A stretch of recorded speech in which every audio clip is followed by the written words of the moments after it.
Hi, this is Yvonne Lederer for altMD, and I'm here at the Acupuncture Massage College in South Miami, in South Florida, with Dr. Richard Browne and his assistant, Renee Scubin, who are directors and operators of this college that has been around for a long, long time. I'm sitting here in his extensive library, part of the college, and I am here to ask him the question, the burning question in my mind, because this college has been around since 1983. What prompted him to open up a college back before any of this was really hip and cool? Back in 1982, Florida was the third state in the country to actually establish an acupuncture practice, to legalize an acupuncture practice. 1 year after that, my license number is number 22. So I took the state board exam and I passed. 1 year later, we opened up the school. That was in 1983. Do you have a favorite or pet modality, or is there something interesting that you've added? I know that some of these traditions go back centuries, and it's hard to say, you know, what's new in traditional Chinese medicine. It sounds like an oxymoron, but I'm sure that there must be things that you have integrated over the years. If there was one that you kind of have nurtured, which one might that be? I would say my favorite would be shiatsu. Now, you ask what's new in... One of the things that we innovated in the acupuncture program, because we thought it was important, was homeopathy. We're probably the first school in the United States to incorporate a 200-hour homeopathic program alongside the acupuncture program. This is something that I love to work with homeopathy, because the remedies are non-toxic and they can be very powerful. I also understand that you're going to have a special event on October 24th right here at this college, and it's something that you've been doing for a long, long time. Can you tell us a little bit about AOM Day? Well, the AOM Day was established about 6 years ago based on the NAFTA treaty, the treaty between the United States, Mexico, and Canada.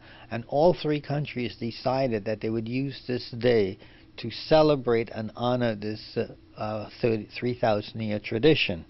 So all of the colleges, and approximately 50 Oriental medicine colleges in the United States, on that day we sponsor educational events so that the public can come in and learn more about what we do. Now, what we do basically is three things. We deal with people who are in pain, for the most part. Headaches, migraines, lower back pain, tennis elbow, sciatica, knee pain, stuff like that. That's what most people know us for. Thank you very much, Dr. Browne. This is Yvonne Lederer for altMD. Dr. Browne, what is the most important thing to remember when you teach your students shiatsu? Well, that the most important thing is touch, complete touch. If you notice what I'm doing, if you look at my hands, you'll see how my hands are completely flat on her body. Good shiatsu has what we call full contact. Shiatsu is a Japanese word that means finger massage, and what we use primarily is the thumbs. We use the thumbs and we put our body weight behind it.